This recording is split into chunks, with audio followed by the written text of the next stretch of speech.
Hi, my name is Owen Waters, and today I'll be talking to you guys about how to keep our ecosystems and our rivers clean. Now, the first thing is a couple years ago, actually Lake Okeechobee released 4.7 billion gallons of toxic water that contain nitrate phosphate. So what that is it's a horrible chemical that contaminates the water, and when it was released into our rivers and our lagoons, it actually contaminated the water, and it latches onto the seaweed and it kills and suffocates the seaweed, and it also takes the oxygen out of the water and it ends up suffocating all the fish.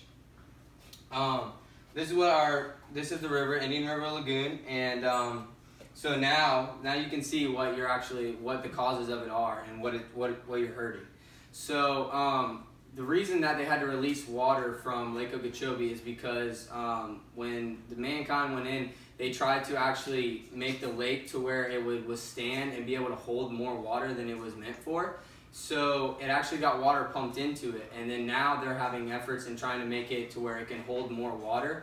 So basically we messed that up, and then they tried to fix their problem and release water, and it ended up contaminating everywhere else. This is the outcome of it. This is just one of the pictures of thousands and thousands of fish that were killed in our rivers and our lagoons. Now, when the tide came through, it was actually called the brown tide. The algae contaminates the water to where it makes it super murky and super dirty and suffocates the fish, like I said. So it's also nicknamed the brown tide because it just swept through and killed mostly everything. Another cause of this or effect of this is actually this muck, and it's like a settlement from the algae and the contamination from the water, which in our lagoon there's actually in some places 10 feet of standing muck.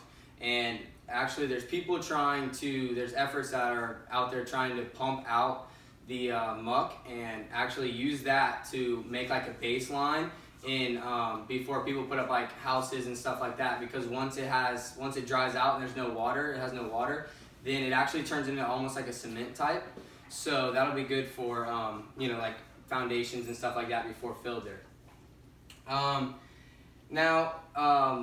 Another reason why our river is like this is because people that live on the river actually put a lot of stress on the river.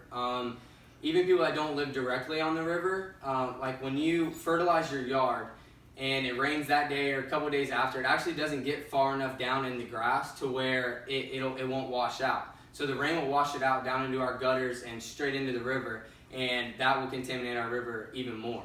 Also, pollution too, littering, even if it's inland or just littering somewhere else, it all comes back around. And people need to start recycling more as well, because even that one can or that one plastic bag or anything like that can affect us in the long run.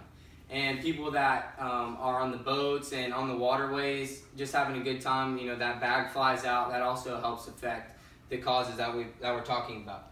Now, a couple ways this can directly affect you is purified water will actually go up in cost because it will be harder and it'll take more money to actually purify water in the long run. And businesses that rely on purified water will actually go out of business, and it'll end up affecting our economy as well.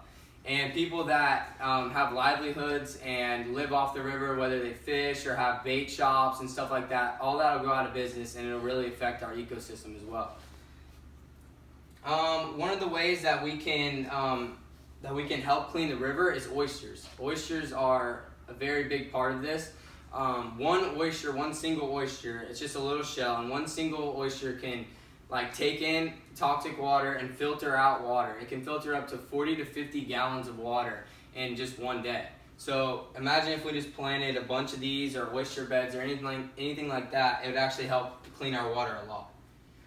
Trees also. The more trees that we have, the better, because one single half-grown tree basically can filter up to 150 pounds of oxygen or carbon dioxide a day.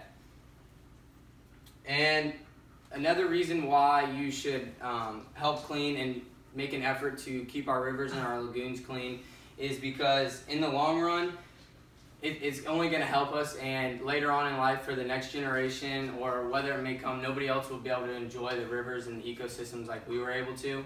And the more that this algae continues to spread and make its way to more and more places, it's toxic, and that animals and even people, if they consume or have open cuts or anything like that, it can actually end up getting you really sick, and you have chances of dying as well.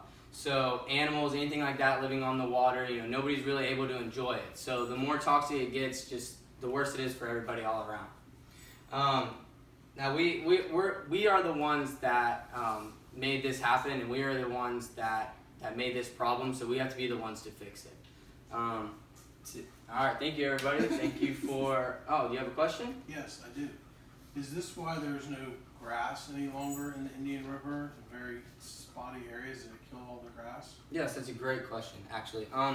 It is part of it, because the muck actually settles on top of the grass and ends up suffocating the grass.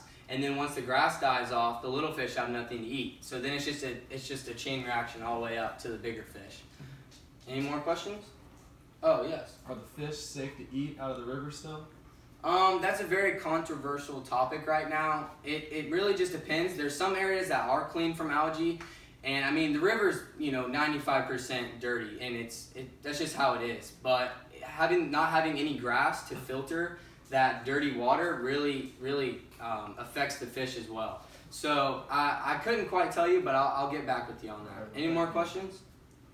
All right, this concludes my speech. Thank you guys for tuning in. I hope I prompt you to help our ecosystems. Thank you.